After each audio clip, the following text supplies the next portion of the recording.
What's up, everybody? Welcome back to another BTR emergency podcast. Elias Pettersson has done it, and the Vancouver Canucks have completed a contract extension. He's not getting traded. Yeah. So put this Aho for Pettersson trade stuff It was to bed. not Aho, but... Yeah, I know. But I wish it was But Elias Pettersson is going to be a Vancouver Canucks player for the next 8 years. 8 years, average annual value of $11.6 million, full no move clause, a lot of signing bonuses on top of that. As we promised last time, if he were to sign on a non-recording podcast day, we would drop an episode out for you. Here we are. He signed this early morning, Saturday morning. When we wake up, Canucks fans were probably happy or sad, depending on which way you looked at it. But we're just here to bring our thoughts, what it means for the Canucks, what it means for Elias Pettersson, short-term, long-term. Obviously, what happened last time, if you guys didn't know, you guys can watch the last episode. There was a lot of speculation that he's going to sign an 8-year 12, at the minimum $12 million per year. And then the next day after we released that episode, there was a report which kind of kickstarted a lot of things, that the Carolina Hurricanes were the ones that were in charge, leading the charge of potentially acquiring Elias Pettersson. We don't know the trade details. Obviously, people predicted it was Natchez, Kotkaniemi, picks, and prospects. But that does not matter. Yeah. Because he is a Canuck. But the whole point of that thing was, it obviously the Canucks, again, Jim Rutherford and Patrick Levine were not part of this. Him signing a short-term extension, so they need to know they don't want a Kachuk situation, is what insiders put And they avoided it. And yeah, so they brought it up because there was something serious that was going to happen. And Elias Pettersson's like, you know what, let's talk. My game isn't the best right now. We're losing. Let's put the distractions out of the way. But it was nothing official because there were still talks about 4 to 6 years. Yeah, but let's talk value, right? 11.6 million. I think he took a 1 to 1.6 million discount. Right. Yeah, he took a discount. Is it a lot? Don't get me wrong, it's not. But at the same time, when you have a guy who's about to get 100 points in back-to-back years, he's gonna ask upwards of 12 million. And I was pretty confident it'd be 12.5. I was the too. whole time. I was too. So I was actually happy it was 11. Listen, I was happy it was 11.6. You can't say it's not a lot because it's a hard cap. Yeah. Right. So you can't say it doesn't seem like a lot for. It's a hockey lot. Players, it might not be a lot. Like outside looking in, but if you talk about the strict cap market, the hockey market, at the NHL market, it's a lot, right? Because you have people, retaining on trades, even though it's one more year left, right? So yes, he's still the fifth highest. Yeah, obviously it's a lot of money. Don't get me wrong. You're gonna have to pay that. I'm talking about the cap side of things. Yeah, no, right? but obviously when you're the fifth highest paid player now, it's a lot of money. We know that it's not gonna be. That it's not going to stay like that anytime soon. So yeah, contract value wise, I was very surprised to see the number 11, and maybe Patrick Levine and Jim Rutherford and the front office convinced him, like, hey, if you want to be part of a winning team like you are this year, we have literally only 12 people on the contract, on 12 people on the roster next year after you sign this extension. So if you want to be a part of a good team, we need to sign some of these current UFAs we might have that we like a Dakota Joshua or a Teddy Blucher, so on and so forth, and maybe even use that leverage for a trade. For example, I'm not saying Lindholm, but maybe they want to extend to him, or Jay Gensel, whoever else is a UFA next year, right? So maybe PD's like, you know what? Yeah, you're right. I want to win. It is $1 million less, sure, but it's still a lot of money at the end of the day than an average person will make. It's still generational wealth for his and his family. Let's do it. That's what I think happened. Little surprised it was 11, like you said, but value-wise, no one could complain because everybody thought it was 12. And the reason why people were scared of signing him to 12 million plus was because he's been up and down, sure, injury prone, but that was more so early in his career. But listen, like you said, production's there as long as he's healthy, remaining of the season here, back-to-back 100-point seasons. He was on trajectory the year before. On the second half of the year, when the first half he was dreadful, but then like literally the last 2.5 years he has been on a 100-point pace, right? And on top of that, like, he's still 25 years old, right? People are comparing him. So the people ahead of him, Austin Matthews signed a $13 million extension, like 13 point something. You got Nathan McKinnon at 12.5. You got Connor McDavid at 12. He's tied with Panarin at 11.6. Right below them is William Nylander at 11.5.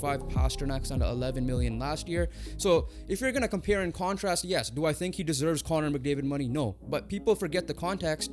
Connor McDavid signed his contract Instantly. Yeah, Jack Hughes signed his contract instantly. Tage Thompson signed his contract instantly. Is he $3 million or $3.5 million better than JT Miller?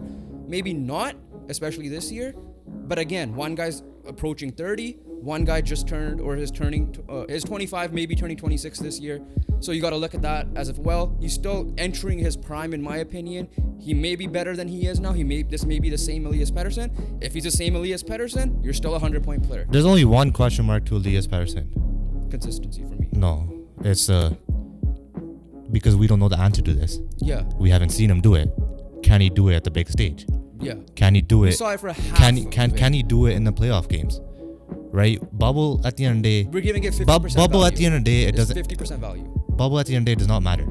Yeah. Right? Because crowds play effect. Right? Yeah, you experience the hits, you experience the pace, all the stuff, which is good. So that's why I said He could do something. Yeah. But the issue is, when it comes to a road game, when you're going to a Vegas, when you're going into a game 6, you're struggling into a series, like say you're up in down 3-2, game 7 scenario, whatever it is. Can you play your best game in those games where you're back against the wall? Can you play your best game when you're down 2-0 against a Vegas? Can you play your best game when you're, game 6, 3-2 against losing against the Oilers? Yeah. So can you do that? That is the only question mark left for Elias Pettersson. Other than that, talent, well-deserved contract, and production, well-deserved. So, now just playoff aspirations and playoff. Like I said, we got production. The bubble gets a little bit of a thing because we still have a little proof, but like I said, it's 50%. I'm not going to give it 100% value for that because at the end of the day, it's still best on best hockey in a closed environment though. But yeah, like you said, I have faith in that. This year is also, they went out and get Lindholm and they went out and get Zadorov. Have they lived up to the trade yet? Zadorov has been iffy. Lindholm, slow start. But again, I still believe it's just that type of player. You have to find the right situation. What it means, like I said, even if this was $12-13 million contract, I would have been okay, questionable. But at the same time, how often are you going to get an Elias Pettersson, right? It's hard. It's very difficult. Yes, he's not on the same level as Nathan McKinnon. I get that. We know that Draisaitl will probably eclipse this. But when you look at it, right, Nylander's not on the same level of those guys. That's either. my point. Exactly my point. I was going to go there. McDavid, yes, stud. McKinnon, stud. Matthews, stud. Pasternak, stud. Yeah. Right? PD and Nylander, they're right now probably outside looking in on that company. PD's better than Nylander. He's only making $100K more. He's a centerman. We've seen that. Like I said, Draisaitl will eclipse it. Connor Bedard will probably eclipse it whenever he's next contract eligible and all that stuff, right? He's tied with Artemi Panarin. I think that's fair. At the end of the day, you have to look at when these people sign their contracts and their that's all. We've seen it in football, right? At the end of the day, Mahomes should be the highest paid, but when you have Burrow and all these guys, tiny, that's the same thing going on in NHL, and it's everywhere. The cycle is gonna keep going and going. Yeah. But let's talk about on ice stuff for the Vancouver Canucks. They have been dreadful recently, but what do you think their approach for the trade deadline is now? Find a partner for Elias Pettersson. Are they going all in on Gensel or a Toffoli or something like that, or would they? So personally, okay, now as of this recording, we just found out Myers is out week to week, so people are saying maybe they could use that Vegas tactic and use that cap thing if they're going all in this year. Hey, do it. If they can, sure, right? But if let's just say it's actual injury and he's out for the playoff or certain parts of the playoffs, maybe they need to target another defenseman. Chris Tanev is unfortunately off the thing. He's a right shot guy, so you kind of want to look for a right shot guy at that point. Maybe be a Sean Walker. But if assuming Myers comes back and who cares about the Cap Olympics for right now? I'm looking for a partner for Elias Pettersson. Yes, Elias Pettersson now hopefully will play freely. Obviously, there'll be still pressure on him to perform with the contract, but like I said before, and I've said it many, many, many times, McKinnon has had Rantanen on his line. Matthews had Marner on his line. You had, or even Nylander at times. You had McDavid has Zach Hyman, who is not at the same tier as them, but an elite goal scorer. Even then with McDavid, you could still chuck a Draisaitl. Yeah, exactly. Right? When you have to, you could do that. Pettersson has been doing this, and he, outside of Besser during the Lotto line era, that 1 year, he hasn't had a consistent goal scoring threat on his line. Has always been changed, whether it's Mikheyev, whether it's Höglander, whether it was Kuzmenko was the only one, but he sucked this year and then he got traded. So there's no one, and he's a two-way guy. as well. So you have to Kuzmenko wouldn't have worked with him because Kuzmenko himself is not a two-way guy. Maybe a Jake Gensel, who they know well, like I said, go get him. I've thrown out Tyler Toffoli's name. I don't know how serious the buzz for that is around the trade market. I think the Canucks' number one priority for this year, short-term wise, even maybe long-term, is go find him. For this year, find him a goal scorer to partner with Niels Höglander. On long-term, maybe Jonathan Lekkerimäki's that answer because he's been killing it in the SHL, Yeah, but he he still be. needs to work and develop. But he's gonna take like another 2 years. Yeah, so North American Ice, that's the long-term solution because we know that he's here for 8 years. For the Canucks, this year, I would say go get a goal-scoring winger that could probably also be a good two-way guy because I would like to see Elias Pettersson in this And like situation. these teams, right? Like Pittsburgh doesn't have any leverage, right, when it comes to trade talks with Gento, especially with him being injured as well. The only leverage they have is bidding war.